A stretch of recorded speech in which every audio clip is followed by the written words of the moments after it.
સુરતના હજીરા વિસ્તારમાં એકાએક આગ ભભૂકી હોવાની ઘટના સામે આવી હતી। આ ઘટનાની જાણ થતાં જ તુરંત જ ફાયર સ્ટેશનની 4 ગાડીઓ ઘટના સ્થળે પહોંચી ગઈ હતી અને આગને કાબૂમાં લેવાનો પ્રયાસ કરવામાં આવ્યો હતો। સુરતના ઈચ્છાપુર ખાતે આવેલી આરજેડી ટેક્સટાઇલ પાર્કમાં પ્લાસ્ટિકના દાણા બનાવતી ફેક્ટરીમાં આગ લાગી હતી। 4 માળની આ ફેક્ટરીમાં જોતજોતામાં આગ ખૂબ જ ઝડપથી પ્રસરી ગઈ હતી। ચોથા માળમાં લાગેલી આ ત્રીજા માળ પર પણ આગ પ્રસરી ગઈ હતી। આગના દ્રશ્યો એટલા ભયાનક હતા કે આસપાસના લોકોમાં પણ ડરનો માહોલ જોવા મળ્યો હતો। આગની જ્વાળાઓ બહાર દેખાતી હતી।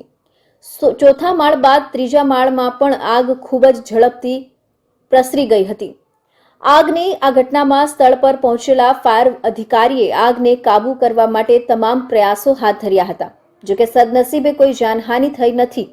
ચીફ ફાયર ઓફિસર બસંત પરીખે જણાવ્યું કે પ્લાસ્ટિકના દાણા બનાવતી ફેક્ટરીમાં આગ લાગી હોવાની પણ જાણ થતાં 4 સ્ટેશનની ગાડીઓ ઘટના સ્થળ પર પહોંચી ગઈ હતી। અડાજણ, પાલ, મોરાભાગળ, ઈચ્છાપુર ગેટની ગાડીઓ દ્વારા આગ ઉપર કાબુ મેળવવાનું શરૂ થયું છે।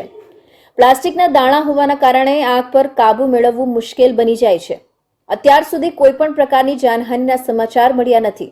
હજી પણ આગ પર કાબુ મેળવવાનો પ્રયાસ ચાલુ છે, જે મોડી રાત સુધી મહા મુસીબતે આગ પર કાબુ મેળવાયો હતો।